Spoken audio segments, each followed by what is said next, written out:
The Defense Logistics Agency provides goods and services and logistics support to the military services.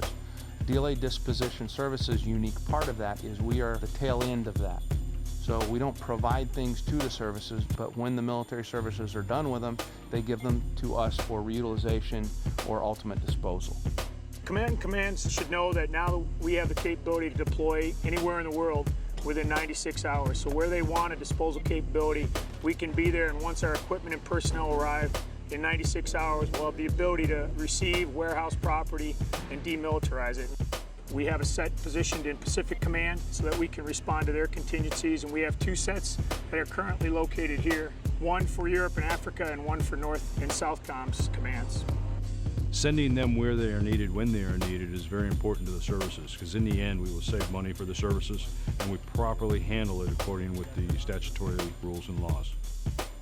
Right now we're at the National Air Guard base in Michigan. What's going on behind us here, we have the Expeditionary Workforce Group. It's a mixture of military, Army, Air Force, Navy, and DLA Disposition Services civilian personnel. OCORT is our overseas contingency training where we take our civilian expeditionary workforce and our military reservists together jointly to operate the equipment that is in our expeditionary site set.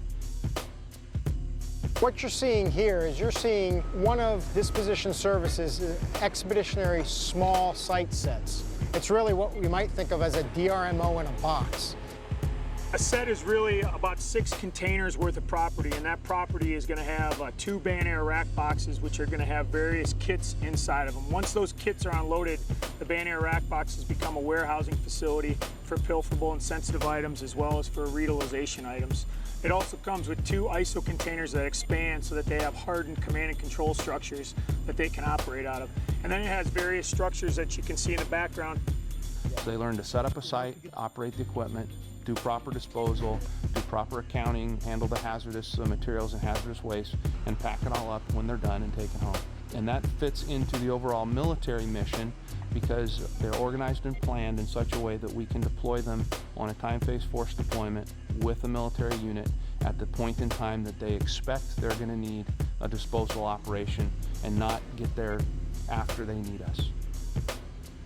We processed over 1 billion pounds of scrap over the course of our time in Afghanistan to date. However, I would tell you, a lot of it was kind of an ad hoc arrangement. A lot of our equipment wasn't standardized. But what we've tried to do here is learn from those lessons and create a standardized, modular, small site capability capable of supporting roughly a brigade combat team, Marine Expeditionary Force of 3,000 to 5,000 soldiers and support equipment based on our historical knowledge. We do have the capability to employ our expeditionary site set and our personnel to help out with humanitarian disasters. The disposal operations are similar.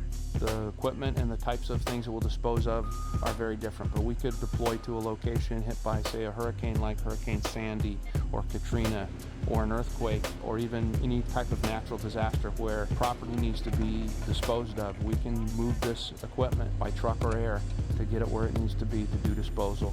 My contingency planners have the ability to put this capability into the various plans that support your operational planning.